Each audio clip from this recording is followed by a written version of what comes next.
Hello, this is sports handicapper Ian Cameron for Sportsbook Review, and I am on my own today to talk about the MLB Overnight Lines for the games taking place on Sunday, June the 5th. I'm recording this video a little bit earlier than I normally do for these overnight line segments because I have somewhere to be later today. So as a result, we don't have lines posted yet for the Sunday card. That being said, we're still going to talk about the games. I'm going to point you in some of the betting directions that I'm looking toward for these games on Sunday. So let's get to it, and we're going to start with the Washington Nationals as they take on the Cincinnati Reds on Sunday, an early start, 1:10 Eastern first pitch, and John Moscott on the mound for the Reds against Tanner Roark of the Nationals. This should be a pitching mismatch in favor of the Nationals, at least on paper, and I expect it to play out that way. Tanner Roark getting the start here for the Nationals. He's been really solid for this team all season long. Done a very good job. He has a 2.73 ERA on the road this season, 2.70 ERA overall. You know, his track record against this Cincinnati Reds lineup has been pretty good. Tanner Roark has allowed just 4 earned runs in 19 innings of work and 3 career starts against Cincinnati. So I think, he can come in here, pitch well against this Reds team. Reds are hitting the ball well. Let's give them credit. A 7-2 victory for the Reds against Washington in the series opener on Friday night. So they are hitting the ball well. That's a concern here, but I think I like the way Tanner Roark's pitching, in good form right now. Good track record against Cincy. I think he can go in there and at least do a decent job neutralizing the Reds a little bit. On the flip side, I sure don't trust John Moscott here to neutralize the Washington Nationals bats. He returned from the DL in his last start against Colorado earlier this week, and he got absolutely crushed, ambushed in that start. 7 runs, 4 home runs allowed in 2 innings of work. He has a 7.13 ERA overall, 5.4 ERA at home. 8 home runs allowed by Moscott in just 17.2 innings pitched this season. So what that means is that Moscott is not a very good fit, I think, for Great American Ballpark, which is a home run hitting park. So the Nationals, should be able to have their fair share of success at the plate here against him. And let's not forget how bad the Cincinnati bullpen is. It's still Major League Baseball's worst bullpen by far. Moscott not a candidate to pitch deep, so that bullpen should be in play quite a bit in this game and give Washington a chance to score runs late as well. Again, no line yet for this game as of this recording. What I will recommend doing, though, is if Washington is released minus 150 or lower than that or better than that on the money line, I would look to lay the money line price with Washington if they are minus 150 or better. If they are higher than minus 150 on the money line, I'll look toward the Washington Nationals on the run line instead at minus 1.5 runs in this game. Maybe I'll look toward the Washington Nationals team total to go over as well. Maybe a decent way to look as well in this game. Colorado, the Rockies, they take on the San Diego Padres on Sunday, and I've talked about John Gray quite a bit in previous videos. He's a bet-on pitcher. I think he's clearly established himself at this point as the pitcher with the most upside on this Rockies rotation. It's not Chad Bettis. It's not Tyler Chatwood, who remains too erratic for my liking. It's John Gray, and John Gray has electric stuff. He's coming off back-to-back strong starts against Boston and Cincinnati, allowing 5 runs in 13.1 innings of work. The Rockies won both of those games, so they're winning with Gray. Actually, they're 3-1 with Gray on the mound in his last 4 starts. And Gray has good numbers against San Diego. The Padres have torched left-handed pitching this year. It's hard to explain. It's not a great lineup by any stretch, but for some reason, they've hit lefties very, very well this year. It hasn't been the case for the Padres against righties, and Gray is a very, very powerful young righty, and he's held the Padres to 3 runs in 16 innings of work over 3 career starts against San Diego. So he should be able to neutralize the Padres lineup here that, again, is much weaker against righties than lefties this season.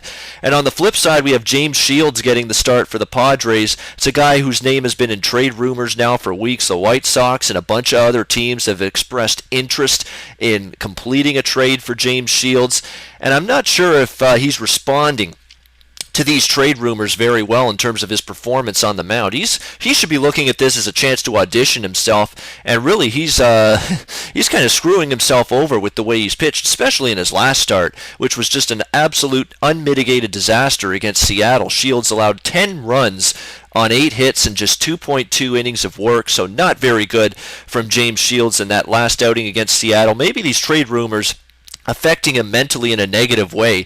That would be maybe a concern that I would have for Shields coming into this game as well. And let's be honest, Shields' numbers, they're not horrible, but they're not at all very good either. Sort of mediocre. And San Diego's just not been winning games with James Shields on the mound this season. San Diego Padres 2-9 in James Shields' 11 starts this season, just 1-5 in his 6 home starts at Petco Park this season. So this is just a team that you've been burning money betting on the San Diego Padres with James Shields on the mound. I think John Gray can get the better of Shields in this matchup, and I'm going to look for Colorado to get the victory. I'd look toward Colorado money line in this game to get the road win here against the Padres in the series finale. Couple other games, quick hitter style for the baseball card on Sunday, June the 5th. We've got the Yankees taking on the Orioles. CC Sabathia scheduled to make the start against Kevin Gausman. And let's give CC Sabathia credit. My buddy calls him carbs and calories, Sabathia, for years and years, that CC stands for carbs and calories. Well, I got to cut it out with the fat jokes right now, and I think we all need to, because we got to give this guy a little bit of credit here, CC Sabathia. He has pitched very well this season. I mean, you look at 8 starts. He's allowed 3 runs or less in every single outing this year, including back-to-back very good outings against a great Toronto Blue Jays lineup. So Sabathia deserves credit. Right now he's getting the job done. He's changed his pitching style. He's mixing pitches, changing speeds. He can't be that dominant hard thrower that he was earlier in his career, and right now he's been effective. He's kept the ball down, 1.42 ERA in his last 3 starts. His road numbers have been good, 2.61 ERA, and he completely shut down Baltimore in his 1 start earlier this season. 6 hits of shutout baseball in 7 innings in his lone previous start against the Orioles this year, so he might be able to neutralize the Orioles here a little bit. Orioles just hitting .226 as a team against southpaws, 4.18 runs per game. It's been a stronger lineup, Baltimore, against righties this year. So maybe you give Sabathia a chance to keep up this recent run of success that he's had. Then you got Kevin Gausman on the other side. He was been roughed up a little bit the last 2 starts against Houston and Boston, allowing 4 runs on 5 hits and 5 innings against Houston, 5 runs on 5 hits and 6 innings against Boston, including 6 home runs in his last 2 starts. So that's a little bit of a concern. The good news for Gausman is he's fared pretty well in his career against the New York Yankees.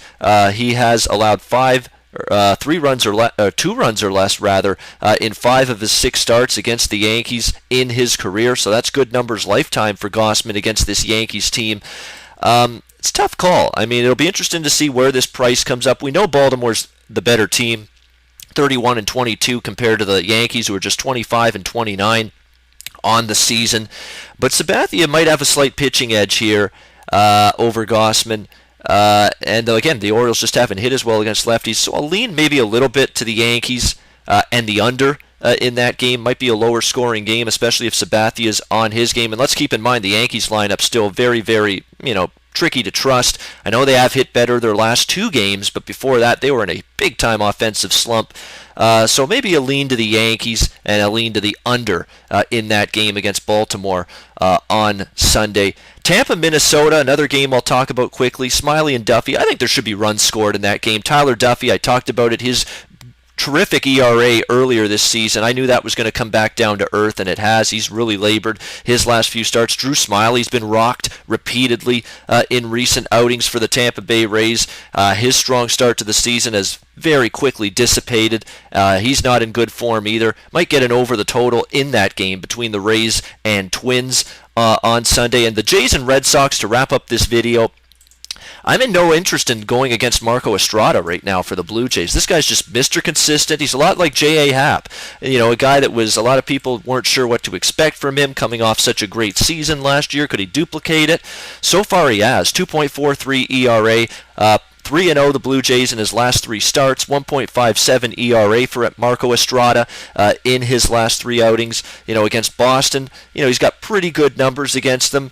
Struggled a little bit against them at Fenway Park earlier this season, 4 runs on 8 hits, but he's in very good form. Reluctant to go against him. The question is, what do we get from Eduardo Rodriguez, the Boston starter? He had a very good return in his first start to this Red Sox rotation against Baltimore earlier this week. 2 runs on 6 hits and 6 innings of work at Baltimore.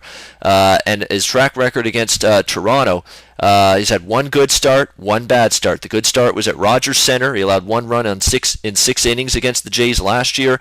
But here at Fenway Park against the Jays, 9 runs in 4.2 innings of work. So what Eduardo Rodriguez shows up here for this game against the Red Sox, for the Red Sox here as they take on the Jays. Interesting to see where that price comes. It'll be interesting to see where that price comes out. But right now, slight lean to Toronto in that game. Maybe that game can stay under the total if Rodriguez pitches well, because Estrada certainly has been pitching well. But again, it depends on the number. And really overall, I'm reluctant to bet Boston home games at Fenway under the total, especially with their offense in good form. So those are just light leans for me in that game between the Jays and Red Sox. That will do it for my look at the MLB overnight lines and the games for Sunday, June the 5th. As always, check out sportsbookreview.com for great sports betting articles, videos, and live odds. I'm sports handicapper Ian Cameron for Sportsbook Review. Until next time, enjoy the games and good luck.